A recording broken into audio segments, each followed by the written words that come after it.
tal? ¿Cómo les va? Bienvenidos. Como decimos cada semana, es un placer encontrarnos en este espacio en el que somos todos periodistas. Y hace unos días ya que pasaron las elecciones presidenciales en nuestro país y con el devenir de la semana se fueron dando diferentes señales. Afortunadamente, en lo político, con un buen marco, un buen clima para la transición, que por supuesto va determinando también los próximos pasos y cómo se va a ir conformando el escenario. Por un lado, en lo más urgente que tiene que ver con la economía, pero también en el proceso político que va a determinar las próximas semanas, una vez que luego se produzca el cambio de autoridades. Para hablar sobre lo que se viene y sobre las primeras señales de convivencia entre el presidente saliente y el entrante, hoy va a estar con nosotros el analista político y económico Daniel Gataz. En un instante entonces vamos a abordar esta problemática. Pero en el comienzo de nuestro programa, los temas de la semana, en este caso nos visita Manuel Cornet, hoy no está Roberto con nosotros, le mandamos un gran abrazo. Bienvenido Manuel, ¿cómo estás? ¿Todo bien? Muchas gracias Ariel, todo bien, y bueno, intentando, como siempre, soy rueda de auxilio, cuando no puede Roberto, acá estoy y es un gusto estar en el programa. Como, por supuesto, claro que sí. Y bueno, Ariel, voy a compartir contigo y con la audiencia unas pequeñas reflexiones sobre lo que nos dejaron las elecciones del domingo pasado. En primer lugar, y sobre todo pensando en la gente joven, que cree que siempre todo fue igual, en primer lugar yo te diría que es muy positivo que se votó, que se continuó en la rutina democrática y antes de ayer cumplieron 36 años de la elección de Alfonsín. Bueno, en estos 36 años ha habido cambios constitucionales y eso es muy positivo. Hemos entrado, como decía el propio Alfonsín, en la rutina democrática y se van haciendo los cambios, se va respetando el Estado de Derecho y bueno, es un récord histórico eso. Y por eso yo le rindo homenaje a todo, empezando por el expresidente Alfonsín, de haber iniciado este curso, que no fue así en el siglo XX y hubo muchos quiebres institucionales. Hoy no hay ninguna, cualquiera haya sido el resultado, no hay ninguna posibilidad, amenaza, ni que pensemos en que pueda haber una ruptura del orden institucional. Antes, que cuando yo era joven, según quien ganara, decía, ya se viene el golpe, este no va a durar, va a ser Juan el Breve. Bueno, eso no, por suerte no ocurre más. En tercer lugar, es muy positivo lo que hemos visto acerca de la transición y el encuentro del presidente electo Fernández con el presidente saliente Macri, lo cual habla de una democracia civilizada, de dos dirigentes de buen trato, civilizado, de trato cordial, piensan distinto y eso me parece muy positivo. En cambio me sorprendieron las palabras de la vicepresidenta electa, que debe creer que tenemos poca memoria, que habló dando cátedra, como le gusta a ella, de que hay que hacer como hizo ella, de gobernar hasta el último día, y ella se olvida que ella no fue así. A Macri lo recibió 10 o 15 minutos en Olivo, poco menos que en la puerta, lo despachó, y sin ninguna justificación no tuvo la grandeza, la jerarquía de entregarle, de hacer la transmisión del mando. Se fue 24 horas antes del poder, no sé por qué, viajó al sur, no le querría haber dado la mano al presidente electo, al que asumía en ese momento. O sea que los que tenemos memoria de no hace tanto tiempo, nos sorprende que la expresidenta y actual vicepresidenta electa nos tome por tonto o desmemoriado. Después, para mí es muy positivo de las últimas elecciones el resultado, en el sentido de que nadie se puede creer el dueño del poder, nadie ganó por goleada, Ariel, se ganó bien Alberto Fernández, pero el resultado es que él va a tener mayoría en la Cámara de Senadores y no va a tener mayoría en la Cámara de Diputados, es decir, la mayoría en diputados lo va a tener la oposición, lo cual me parece positivo porque eso obliga a la clase dirigente a dialogar, a consensuar, a buscar acuerdos y no creer como en el juego de la perinola que el que gana se lleva todo y es el dueño del poder. Asimismo, es grato el resultado, la cantidad de votos que tuvo la oposición, el 40%, lo cual es un porcentaje que hay una oposición importante y que puede volver al gobierno, o sea que eso es un acicate para gobernar bien al que ganó, porque sabe que la oposición le va a pisar los talones y puede volver rápidamente. Eso acelera el buen gobierno. Por eso a mí esta mañana tuve un disgusto y muy negativo las palabras de Ebe Bonafini, que nos toma por tontos, quiere dividir a los argentinos y cree que no tenemos memoria. Por suerte, yo, o por desgracia, tengo varios años, ella decía que los que votaron a Macri tienen cáncer y fueron los que hicieron que vengan las botas en la dictadura. Eso es absolutamente mentira, porque a los radicales no se les puede imputar ni atribuir que buscaron el golpe militar. Todo lo contrario. Quienes hicieron amparo, quienes se preocuparon por los presos políticos, en gran parte fueron muchos dirigentes radicales, no así el expresidente Néstor, que durante la dictadura en el sur ganaba plata, hacía ejecuciones hipotecarias. En cambio, Alfonsín fue abanderado de los derechos humanos, luchó por los derechos humanos y mucha gente. Yo creo que es negativo creerse a alguien el dueño de los derechos humanos y de la verdad como pretende esta mujer. Pero agrietar a los argentinos y pretender que los que votaron significa que en Córdoba todos tenemos que ir al oncólogo, en la ciudad de Buenos Aires somos todos cancerosos, en Entre Ríos, en Santa Fe, en Mendoza, en San Luis, lo cual es un disparate. Además, no hay nada más negativo para la institucionalidad, para la convivencia, que sostener que el que no me vota a mí es mala persona. Claro. En ninguna democracia estable se piensa así. Al contrario, la democracia se fortifica con respetar a las minorías, respetar al que piensa distinto, y además la política es el arte de lo posible. Hoy estamos en la vereda del frente, capaz que mañana se hemos aliado, y lo hemos visto en muchas democracias que era impensable grandes coaliciones en Alemania, en Francia, la cohabitación.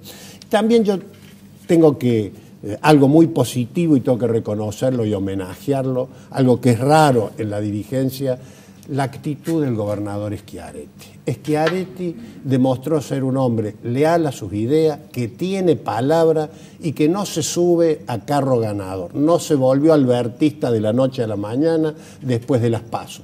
Él había, como conductor del peronismo de Córdoba, fijado una posición del partido y la mantuvo a rajatabla y acentuó lo que es característico de nuestra provincia, que es la personalidad, el cordobesismo. Algunos dicen que es una isla. Es decir, Córdoba es una provincia con estatura, no es un estado feudal.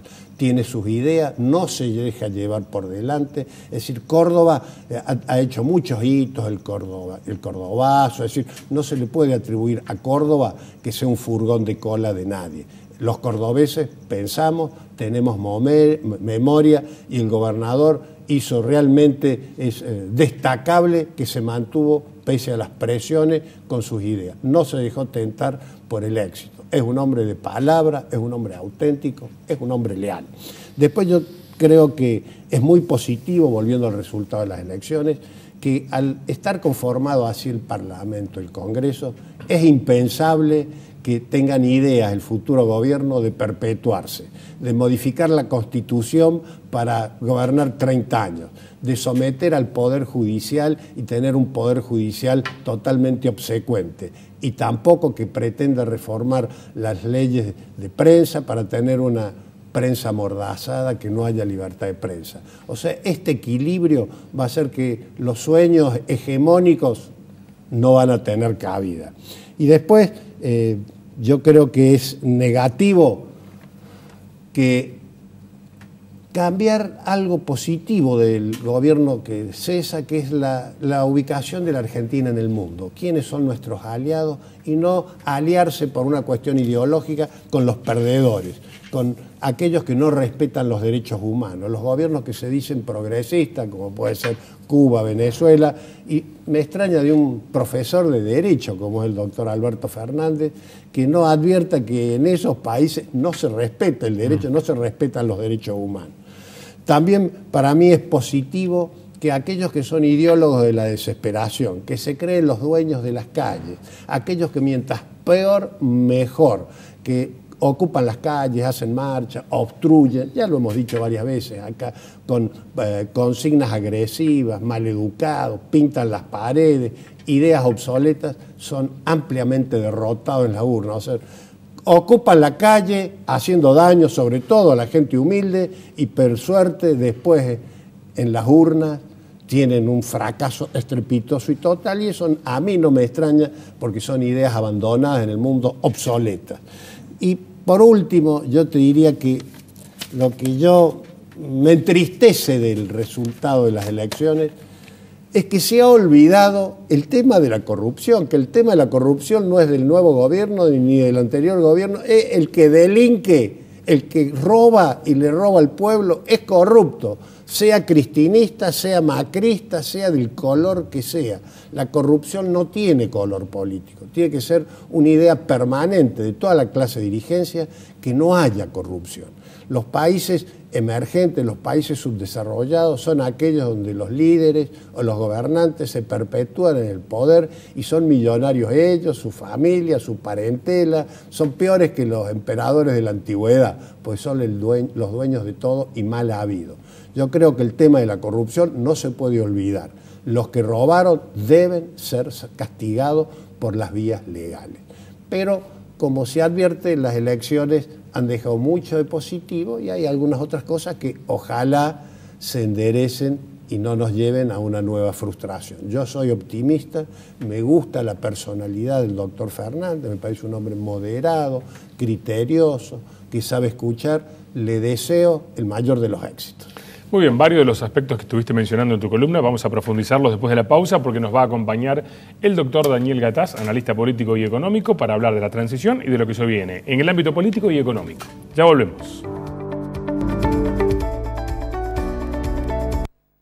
Centro Tomografía Computada Córdoba Sociedad Anónima. Instituto Ulton, líder en diagnóstico por imágenes. Primer instituto de cirugía ambulatoria mínimamente invasiva del interior del país. Avenida Vélez Arfiel 562, Córdoba, Argentina. Teléfono 0351-426-7700. Hola, ¿te podemos interrumpir unos segundos? Solo queremos agradecerte. Gracias a vos, el Allende Cerro ahora es más grande. Crecimos. Porque incorporamos muchas mejoras, de verdad muy importantes. Y queremos que sepas que todo este crecimiento es nuestra manera de responderte. Con el corazón. Porque en estos 80 años aprendimos que responder con el corazón es lo que nos hace crecer como humanos y profesionales. Porque gracias a estar atentos a vos, nos convertimos en el lugar que queremos ser para vos. Sanatorio Allende. Desde hace 80 años, especialistas en el cuidado de tu vida.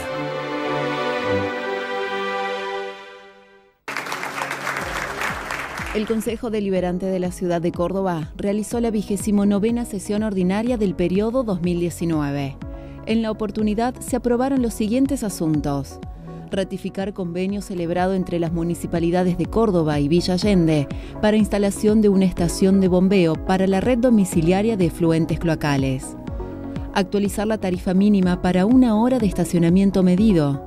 Ratificar convenio de equidad y ordenamiento fiscal entre la provincia de Córdoba y la Municipalidad de Córdoba para la anualidad 2018. Además, se otorgó un beneplácito por la realización del 8º Congreso de Periodismo Mariano Moreno, entre otros reconocimientos. De esta forma, se realizó la 29ª sesión ordinaria del periodo 2019 del Consejo Deliberante.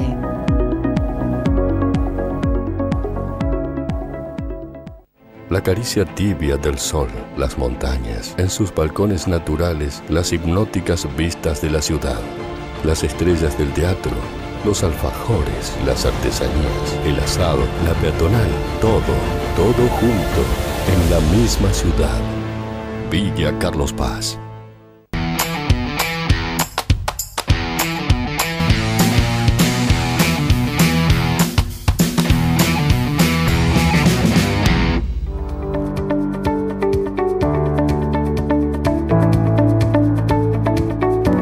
En marcha ya la transición rumbo al 10 de diciembre y ya, por supuesto, se van dando señales en lo político y también en lo económico, algo que preocupa y mucho a los argentinos. Para hablar de este tema nos acompaña ya el doctor Daniel Gataz, analista político y económico y un amigo de nuestro programa.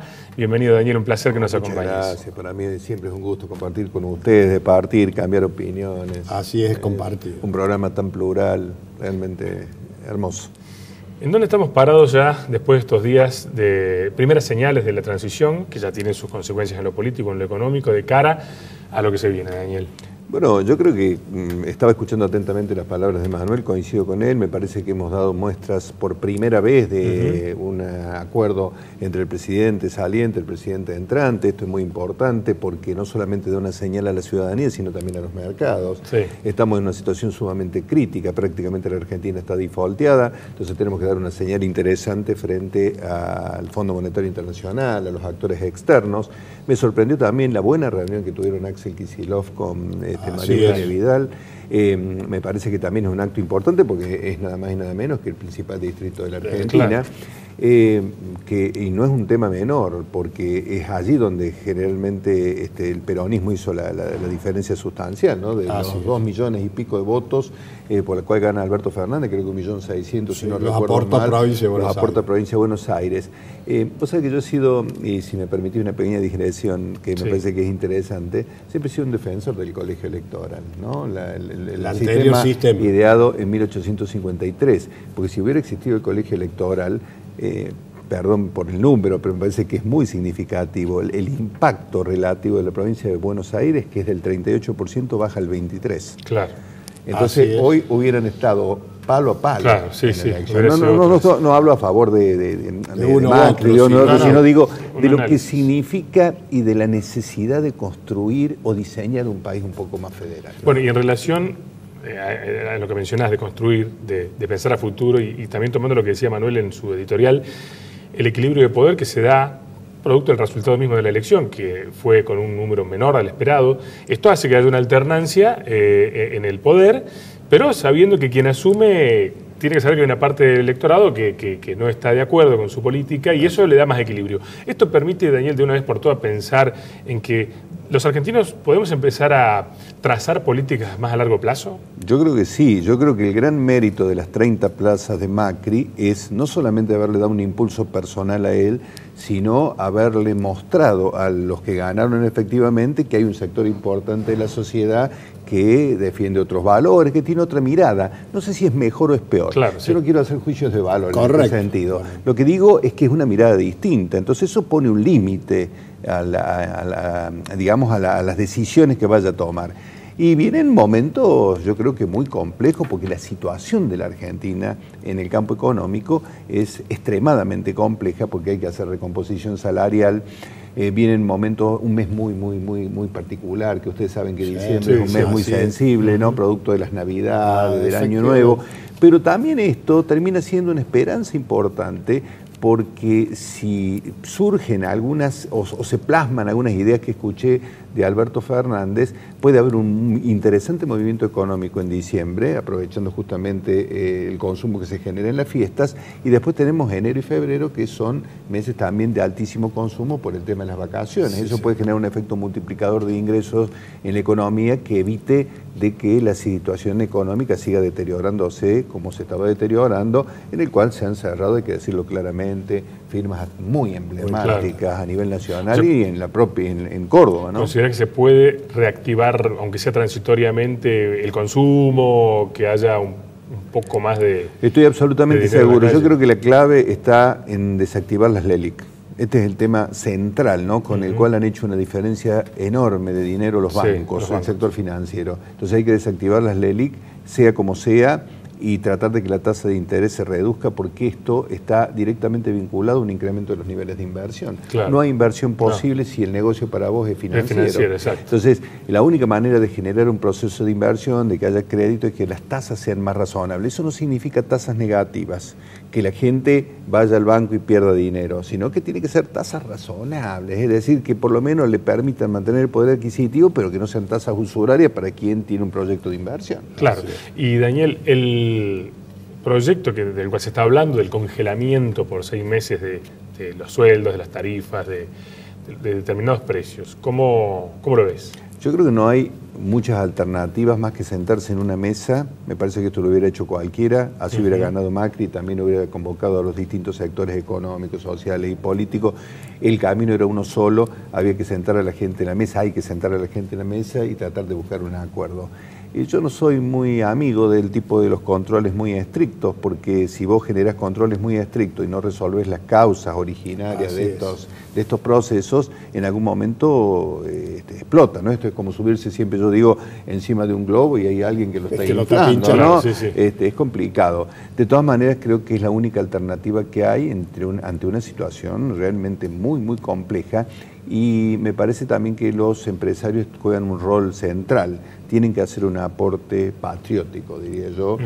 Han ganado muchísimo dinero hace muchísimo tiempo en la Argentina. Y muchas empresas se han cubierto. Han estado, no solamente eso, han estado permanentemente... adelante de la inflación. No solamente adelante de la inflación, sino han tenido una cobertura. Claro. ¿No? Han estado protegidos permanentemente frente a productos extranjeros, entonces tienen que hacer una... El que tiene más espalda tendría que en este caso... Yo creo que si no paran la inflación con el 5% mensual... Es imposible. Es imposible. ¿Quién va a invertir en la Argentina? Así es.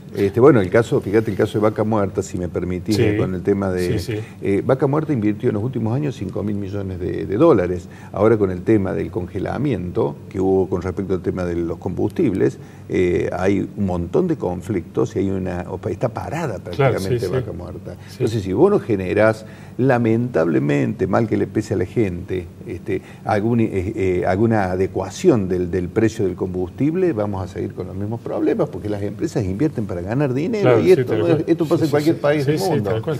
Y, Daniel, a este gobierno que se va se le pueden reconocer muchas cosas, como la lucha contra el narcotráfico, buscar la institucionalidad, abrir Argentina al mundo, pero claro, todos sabemos que el déficit es lo económico. En tu libro, que presentaste en nuestro programa tiempo atrás, anunciaste un poco esto que iba a ocurrir. El final de la fiesta. El final de esta fiesta.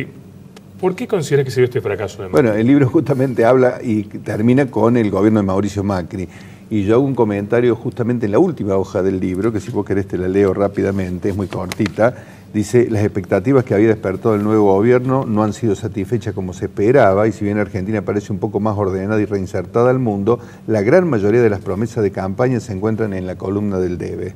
Más allá de la buena energía que intenta transmitir el gobierno y del esfuerzo ciclópeo de la ciudadanía, esto tiene que ver con las tarifas, la situación política, social y económica es muy preocupante. Es cierto que hay un impacto producido por la herencia recibida, pero la impericia en el manejo de la cosa pública por parte del equipo de Mauricio Macri tiene mucho que ver con la crisis, y además la deuda soberana ha crecido exponencialmente, lo que condiciona el futuro. Y fíjate cómo termina el libro, un párrafo. La resolución de la crisis recurrente que sufre nuestro país dependerá de la generosidad de todos los sectores a través de un gran acuerdo nacional que aparece como el único mecanismo apto para establecer una agenda a mediano y largo plazo que permite imaginar un país del futuro. Claro, sí, y así fue como se reconstruyó Alemania, Francia, con todos poniendo su cuota de apoyo. Ahora, ¿es el peronismo el que puede llevar adelante un acuerdo de ese tipo? Mira, yo te digo, en esto tengo una opinión bastante personal, ¿no? A mí me gusta mucho la historia, estudié el peronismo. El peronismo tiene, voy a usar quizás una expresión poco académica, pero tiene mucha picardía para gobernar. Son pícaros para gobernar, saben moverse, tienen oficio, y me parece que se van a manejar. Y que me parece que Alberto Fernández tiene una oportunidad estupenda de aprovechar una situación muy crítica, porque parte de una situación muy, muy compleja desde el punto de vista económico, y cualquier movimiento positivo que haga lo va a hacer levantar, ¿no? en la mirada de la ciudadanía. Entonces me da la sensación de que tiene esa enorme oportunidad. Lamentablemente Macri yo creo que la desaprovecha. Pero el peronismo, Daniel, también tiene la posibilidad, es el único partido que tiene posibilidad de tratar con el poder sindical, ¿no? Porque así es. Un poder muy fuerte. Ponerle algún límite. Y bueno, esto se vio en el encuentro de Tucumán. Yo creo que en el encuentro de Tucumán, si uno lo ve simbólicamente, el de Alberto Fernández, me refiero, con los gobernadores y con los sindicalistas, tiene es un símbolo notable, porque como dicen, en el peronismo no hay que ver quién está, sino quién no está en la foto, ¿no? Y había fundamentalmente los sectores más recalcitrantes de la cámpora, no estaban allí, y faltaba nada más y nada menos que Cristina. Entonces me da la sensación que lo que quiso hacer Alberto Fernández en ese encuentro en Tucumán era rodearse un poco, como decir, estos son los que me van a proteger. No, esta es la sensación que tuve yo a la lectura. Inclusive en nombres que suenan de equipo que lo puede acompañar, no se encuentran lo mismo se que encuentran kirchneristas Kicillof, moderados. también la gente que ha designado para la transición es gente que no es ultra o no son estos fanáticos. Ayer de me la sorprendió, cámpora. por ejemplo, también algún comentario que hizo Valdés, ¿no? Que es un hombre muy cercano, el embajador, que hizo un hombre muy cercano al Papa y muy cercano a Alberto, que dijo puntualmente, dice, si yo fuera a la cámpora haría desaparecer hasta el nombre.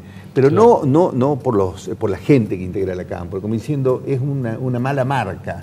¿No? Una marca que genera problemas. Y se va dando un crecimiento en el electorado, en la ciudadanía, una maduración, hay cuestiones que ya van teniendo cambios y la clase política tiene que saber leer eso. Lo último, Daniel, ya estamos llegando al final. Como economista, ¿qué considerás que puede ocurrir con el cepo cambiario? Que la preocupación del argentino es qué ocurrirá con el dólar. Mira, con respecto al tema del cepo cambiario, creo que no hay ninguna alternativa y tenemos cepo para rato. Pero no es un problema ni siquiera de voluntad, es un problema de que no hay reservas. Entonces tenés que cuidar el dinero, digamos lo máximo que se pueda, digamos los dólares, que es con lo que vos tenés que enfrentar las obligaciones externas. Yo creo que no tenemos muchas alternativas en ese campo. Me parece que va a durar un buen rato y no me parece mal de que después de esto haya un desdoblamiento cambiario. Claro. Esto lo he planteado yo, por ahí algunos se enojan, otros apoyan, pero el desdoblamiento cambiario permite en alguna medida diferenciar dos tipos de cambio según la actividad que vos quieras desarrollar. No es lo mismo irte del país a pasear, que generalmente lo hace gente de los sectores medios, de los sectores altos, que quizás importar productos que son insumos necesarios para la industria. Así es. Claro. Y en los próximos meses, ¿qué avisarás en materia económica? Un fuerte movimiento del consumo. Matías Culfas, que posiblemente sea el ministro de Economía de Alberto Fernández, lo ha dicho y conteste con el pensamiento de Alberto Fernández de que hay que poner dinero en el bolsillo de la gente. Esto quizás provoque un impacto inflacionario, no hay duda. Que la inflación quizás, no sé si se va a acelerar, pero por lo menos vamos a tener un piso de por lo menos 3 puntos en los próximos quizás 6 meses. Claro. Pero podría ser una externalidad negativa de un proceso positivo. Claro. ¿No? Porque peor es tener un proceso inflacionario de 5, 6 puntos o 3 puntos y tener una recesión enorme en la cual se cerrando la empresa. Parada, sí. Daniel, como siempre, gracias por acompañarnos en el programa y compartir con nosotros estas reflexiones. Un enorme placer. Gracias, Daniel. Bueno, Manuel, y a vos también gracias por acompañarnos. Le mandamos nuevamente saludos a Roberto y nosotros los esperamos la próxima semana en este espacio en el que somos todos periodistas. Gracias.